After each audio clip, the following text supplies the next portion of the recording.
Hello everyone, कैसे हैं आप सब।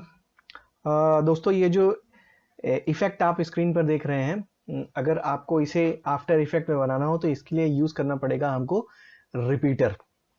तो आज की जो क्लास है वो रिपीटर के ऊपर ही है, किस तरीके से रिपीटर को यूज़ करते हैं और इन इफ़ेक्ट्स को हम कैसे बना सकते हैं। तो आइए अपनी क्लास में और शुरू करते हैं अपना आज का रिपीटर। सबसे पहले एक न्यू कंपोजिशन लेते हैं और न्यू कंपोजिशन में ओके करते हैं। ये हमारी एक कंपोजिशन तैयार हो गई दोस्तों। यहां पर हम बनाते हैं एक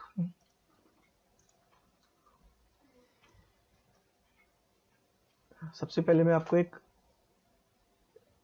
फायर वर्क बना के दिखाता हूं। ये यहां से इसको टाइल करते हैं, इसको हम ये पेन टूल लेते हैं। यहां पर आप सेंटर पर क्लिक करिए और देन शिफ्ट के साथ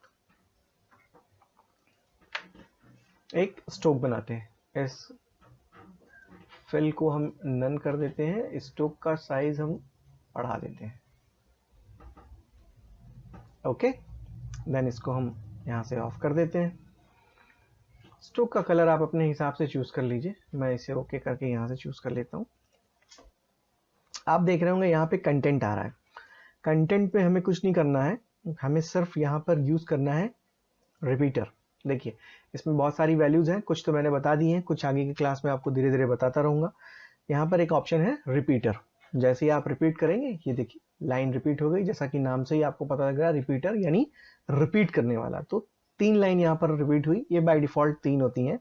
इस कंटेंट पे आप देखेंगे शेप के अंदर एक रिपीटर आ गया है, ध्यान दीजिएगा। शेप के अंदर रिपीटर आया जो कि हमें नहीं लाना था। वापस से हम अंडू करते हैं। शेप के अंदर हमें रिपीटर नहीं लाना है। फिर से ध्यान दीजिएगा, शेप के अंदर हमको रिपीटर को नहीं लाना है दोस्तों। आप शेप लेयर को बाहर सेलेक्ट करिए, पे जाइए और रिपीटर लगाइए। ये देखिए, ये शेप के बाहर आएगा।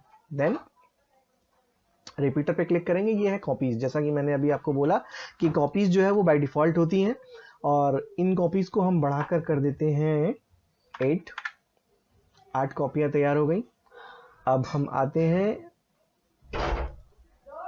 रिपीटर के ट्रांसफॉर्मेशन में। आप देखिए, रिपीटर के ट्रांसफॉर्मेशन में हम आते हैं और यहां पर हम करते हैं रोटेशन। तो ऐसा करते हैं, रोटेशन करते हैं। एक चक्कर मैंने पूरा यहां पर लगा दिया। इस पोजीशन को मैं कर देता हूं 0। ओके, रोटेशन हमारा वर्क नहीं किया, आपने देखा होगा। एक चक्कर मैंने पूरा लगाया लेकिन हमारा रोटेशन वर्क नहीं किया। इसको प्रॉपर वर्क कराने के लिए हमें करना क्या होगा, 360 यानी पूरा एक सर्किल डिवाइडेड बाय जितना भी कॉपीज यहाँ पर हमने ली, जितनी भी कॉपीज ली, तो 360 डिवाइडेड बाय 8। और ये देखिए, ये देखा आपने, ये स्क्रीन पर बनकर आ गया है हमारा। तो स्क्रीन पर हमारा ये सर्कल जो है वो बनकर आ गया।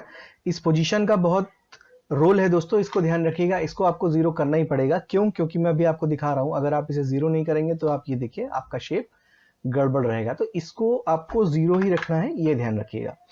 देन हम इस रिपीटर को बंद कर देते हैं और आ जाते हैं अपने शेप में, शेप के ट्रांसफॉर्मेशन में। और अब हम आपको बनाकर दिखाते हैं एनिमेशन। तो अगर मैं इसकी पोजीशन को रोटेट करता हूं, ये देखिए, आप देख रहे हैं। पहले मैं इस शेप को थोड़ा सा छोटा कर लेता हूं।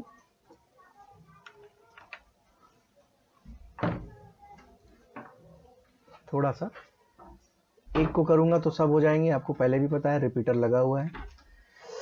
नाउ अगर हम इसको एनिमेट करते हैं, अब जैसा कि मैं अभी आपको दिखा रहा था, ये हमारा 0 था और यहां से हम इसको एनिमेट करते हैं। मैं आ जाता हूं 2 सेकंड पर और 2 सेकंड पर ये मैं एनिमेशन यहां से दे देता हूं।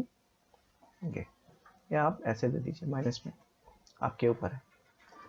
वर्क एरिया को मैं कम कर देता हूं, आपको लूप लगाकर समझाने में आसानी होगी। ये देखिए, ये आप देख रहे हैं, ये बहुत ही स्लो एनिमेशन है क्योंकि बहुत डिस्टेंस दे दिया मैंने। बहुत छोटा सा अगर इसको हमें बनाना हो तो हम यहाँ पर जो है इसको कर देते हैं एनिमेशन के ड्यूरेशन को कम। और अब आप देखिए, ये देखिए, ये आपका बम फूट रहा है और आपका एनिमेशन तैयार हो गया। ठीक है।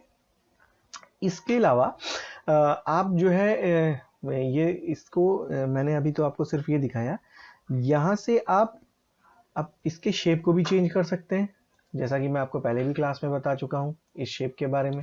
ये देखिए अब ये और खूबसूरत हो गया। कलर आप अपने हिसाब से यहाँ से डिसाइड कर सकते हैं, कोई इशू नहीं है। अभी मैं आपको पूरी क्लास खत्म नहीं हुई है दोस्तों, गौर से देखते रहिए। देन मैं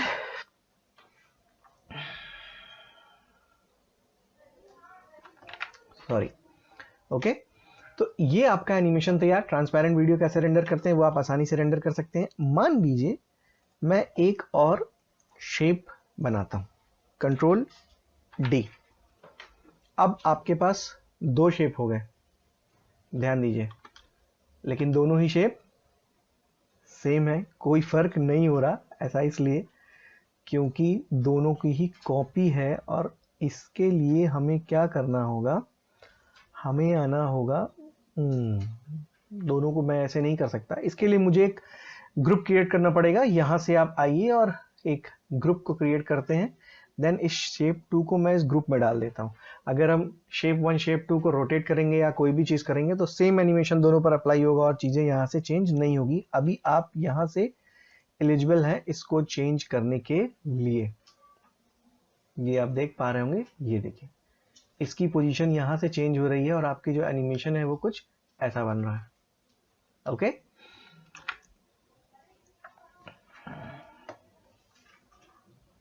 आप इस पोजीशन को अपने हिसाब से एडजस्ट कर सकते हैं, हर चीज को इसमें अपने हिसाब से एडजस्ट कर सकते हैं। ऐसा मैं भी आपको दोबारा भी करके दिखा देता हूं। आप इसको थोड़ा सा स्केल कर दीजिए और अब आप देखिए आपका जो एनिमेशन है वो कुछ इस तरीके का है, जैसे इसके अंदर से चीजें निकल रही हैं। ये देखिए। ओके, वापस से मैं सब वैसे ही कर देता हूं और मैंने पोजीशन आपको बता दिया जी, मैंने पोजीशन आपको समझा दिया। इसकी रोटेशन को हम एडजस्ट कर सकते हैं, ये ध्यान दीजिएगा इसकी रोटेशन को, लेकिन ये रोटेशन यहां से एडजस्ट नहीं होगी, ये रोटेशन एडजस्ट होगी यहां से। ये देखिए, देखा आपने? अब देखिए आपके पास क्या एनिमेशन है, ये देखिए, देख रहे हैं? तो कुछ इस तरीके की चीजें आप कर सकते हैं। बट अगर इस शेप को मैंने ग्रुप में नहीं डाला होता और डायरेक्ट कंट्रोल डी करके यहां से आप चीजों को चेंज कर रहे होते तो मे बी इतना ये स्मूथली नहीं हो रहा होता। ये देखिए, ये देखिए, मैंने आपसे कहा ना मे बी इतना स्मूथली ये नहीं हो रहा होता। और इसकी सबसे बड़ा डिमेरिट था वो ये कि ये अपने एंकर पॉइंट से अपने एंकर पॉइंट मतलब जो स्ट्रोक मैंने बनाया उस एंकर पॉइंट से ये एनिमेशन हो रहा होता। हालांकि ये भी एक एनिमेशन तैयार है आपका, आप चाहें तो ये भी बना सकते हैं, बट दोनों में डिफरेंस मैंने आपको बताया। अभी मैं आपको क्या करता हूँ, ये सब डिलीट कर देता हूँ और कुछ नया दिखाता हूँ। वापस से मैं अपने वर्क एरिया को बड़ा कर रहा हूँ और यहां से मैं ले रहा हूं एक एलिप्स टूल। शिफ्ट के साथ मैंने एलिप्स टूल एक बनाया और इसको एक बेहतरीन सा कलर फिल करते हैं। स्ट्रोक को खत्म कर देते हैं, स्ट्रोक की जरूरत हमें इसमें नहीं है तो स्ट्रोक को नन कर देते हैं। ओके, ये आपका एक एलिप्स तैयार हो गया। हमें क्या करना है, इस एक एलिप्स पे हम एनिमेशन देंगे, रोटेशन देंगे और सारी चीजें ऑटोमेटिक तैयार हो जाएंगी रिपीटर के थ्रू। तो सबसे पहले मैं क्या करता हूं, मैं इसकी एलिप्स की पोजीशन और साइज दोनों को चेंज करके आपको दिखाता हूं। सपोज इसकी साइज को मैं यहां से कर देता हूं, इसको मैं थोड़ा छोटा कर देता हूं। तो मैं अपने हिसाब से करता हूं, मान लीजिए मैंने इतना छोटा किया एक, और ये पोजीशन लगा दी। 2 सेकंड पर हम आते हैं, 2 सेकंड पर ये यहां मूव हो जाएगा, सॉरी, यहां पर हम इसे रख देते हैं। ये तो आपका जो एनिमेशन तैयार हुआ फिलहाल वो कुछ, ओहो माफ करिएगा, इस पोजीशन को भी मैंने चेंज नहीं किया और यहाँ भी 0 ही रखा है, इस वजह से ये ऐसा हुआ। मैं माफ़ी चाहता हूँ, वापस से मैं इसको यहाँ रखता हूँ। सपोज इतना मेरे लिए सफिशिएंट है और मैं इसको यहाँ पर ले आ देता हूँ। या एक काम करते हैं, ये ऊपर से आ रहा है, मैं इसको नीचे से लेकर चलता हूँ। वेट करिए 1 मिनट। यहाँ पर वेट, यहाँ पर पोजीशन को मैंने पोजीशन पर लगाई, 2 सेकंड पर मैं आया और इसको यहाँ लेकर आ गया। दोनों सेलेक्ट है, इस वजह से नहीं हो रहा है।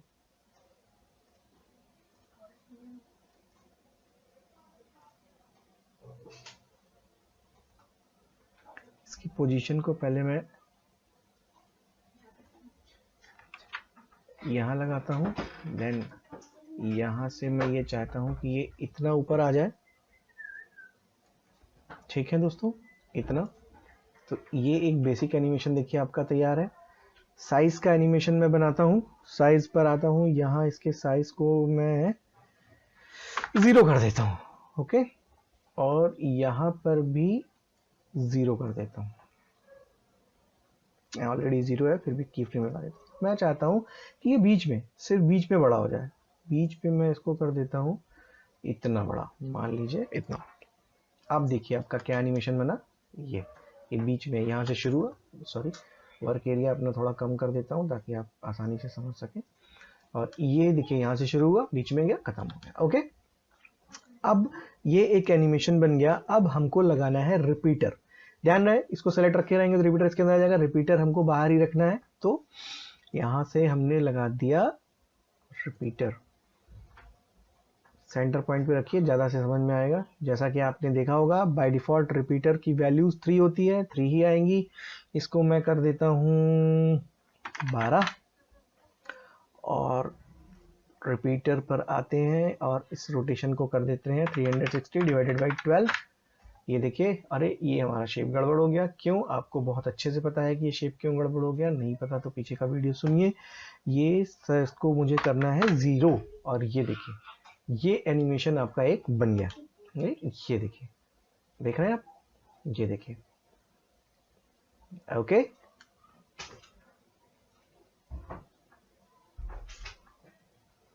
ये एनिमेशन आपका एक तैयार है दोस्तों। होप इतना आप समझ गए होंगे बहुत आसानी से। और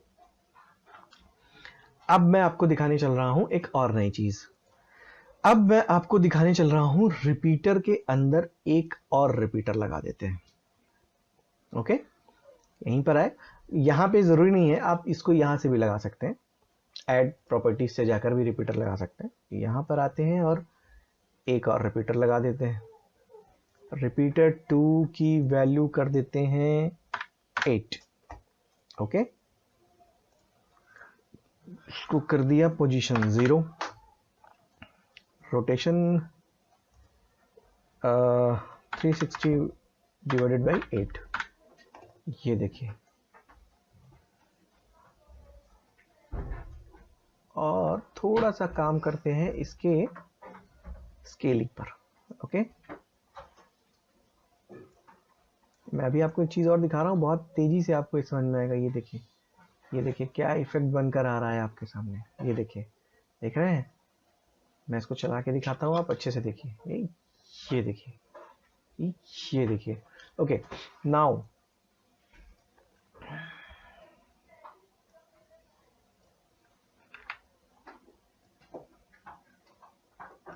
शेप चेंज हो रहा है, इसलिए ये ध्यान रहे। इसकी पोजीशन हमें चेंज करनी है। एलिप्स पर आते हैं, एलिप्स के ट्रांसफॉर्मेशन पर आते हैं और एलिप्स की पोजीशन को हम कर देते हैं थोड़ा दूर। और अब आप देखिए क्या एनिमेशन आपके सामने बनकर आया। ये देखिए, ये देखिए, ये निकल कर आ रहा है। ठीक है, इसी चीज को हम ऐसे भी समझ सकते हैं। मान लीजिए ये सब मैं डिलीट करता हूँ, यहाँ से सारी चीजें मैं डिलीट कर देता हूँ। इसके लिए अब मैं एक और एलिप्स टूल लेता हूँ, आपको दोबारा समझाने के लिए। मैं एक एलिप्स टूल लेता हूँ। ठीक है, कलर मैंने इसका चूज कर रखा है और सिंपल इस पे हम रिपीटर लगा देते हैं। रिपीटर की वैल्यूज 3 होती है, आपको भी पता है। तो इसको हम 12 कर देते हैं। ओके, देन ट्रांसफॉर्मेशन पर आते हैं, पोजीशन को 0 करते हैं और आप देख रहे होंगे रिपीटर लगा रखा है, फिर भी कोई वैल्यूज़ नहीं बदल रही हैं। रीज़न ये है कि सब एक पॉइंट पर है, सब एक पॉइंट पर है। रोटेशन करूँगा 12 और अब जो है इसके साइज को जब मैं चेंज करूँगा पोजीशन को, तो ये सब फैल जाएंगे। ओके, ये हो गया। देन मान लीजिए मैं अब कुछ और सर्किल ऐड करना चाहता हूं, तो मैं इसमें ऐड करता हूं एक और रिपीटर। एक और रिपीटर लगाते हैं, यहां से भी लगा सकते हैं और यहां से भी लगा सकते हैं, दोनों जगहों से इस प्रॉपर्टी से भी आप रिपीटर को लगा सकते हैं, तो कोई इशू नहीं है। अब ये देखिए, ये रिपीटर की कॉपी 3 है, इसे हम कर देते हैं 6 और भैया यहाँ पर आते हैं, स्केल को करते हैं 0 और इसकी रोटेशन पोजीशन को करते हैं 0 और अब इसकी स्केल की वैल्यू को करते हैं थोड़ा कम। ये देखिए क्या मस्त डिज़ाइन तैयार होकर आपके सामने आ रहा है। ठीक है, एनिमेशन अभी भी नहीं हो रहा क्योंकि एनिमेशन अभी किया नहीं, सब कुछ लगाने के बाद सब अपने सेंटर पॉइंट पर है। अब हम इसको रोटेट करके देखते हैं कि क्या होता है। ये देखिए, देख रहे हैं आप, तो कोई भी एनिमेशन मैं नहीं दे रहा हूँ, लेकिन इसका रोटेशन आप करेंगे तो कुछ इस तरीके का ये रोटेशन आपके सामने होगा। आप इसके स्केल को और बढ़ा या घटा सकते हैं अपने हिसाब से, जो भी आप करें वो आपके ऊपर है। एक चीज़ और आपको बताता हूँ, ये आपके पास एंड ओपेसिटी आ गई। ये देखिए, अगर मैं इसकी पोजीशन कॉपीज़ को और बढ़ा देता हूँ, ये देखिए, देखिए एकदम पॉइंट पर देखिएगा अंदर ये कॉपीज़ बढ़ रही हैं। ठीक है, तो अब इसकी एंड ओपेसिटी और स्टार्टिंग ओपेसिटी को भी आप कम ज़्यादा अपने हिसाब से कर सकते हैं और आपके पास जो एनिमेशन तैयार होगा वो कुछ ऐसा एनिमेशन तैयार होगा। ये देखिए, ओके। ओपेसिटी को अगर आप कम करते हैं तो देखिए आप कुछ इस तरीके का एनिमेशन आपके पास तैयार होगा और आप इस ओपेसिटी को बढ़ा भी सकते हैं, ऐसा नहीं है। ये देखिए, ओके, इस ओपेसिटी को एकदम कम कर दीजिए। ये देखिए, इस ओपेसिटी को आप एकदम लाइट रखकर इसको थोड़ा सा बढ़ा सकते हैं। ये देखिए, तो कुछ ऐसा एनिमेशन आपके पास तैयार होगा। उम्मीद करते हैं आपको ये क्लास पसंद आई होगी दोस्तों, और जल्दी ही आपसे मिलेंगे एक नई क्लास में एक नए प्रोजेक्ट के साथ। तब तक के लिए गुड नाइट, शुभ रात्रि, शब्बा खैर दोस्तों। और हाँ, एक बात और, चैनल को लाइक, कमेंट और शेयर करना, सब्सक्राइब करना ना भूलिए, ताकि मैं इस तरीके की और बहुत सारी क्लासेस आपको लेकर आता रहूं। मिलते हैं जल्दी नेक्स्ट क्लास में, तब तक के लिए बाय बाय दोस्तों।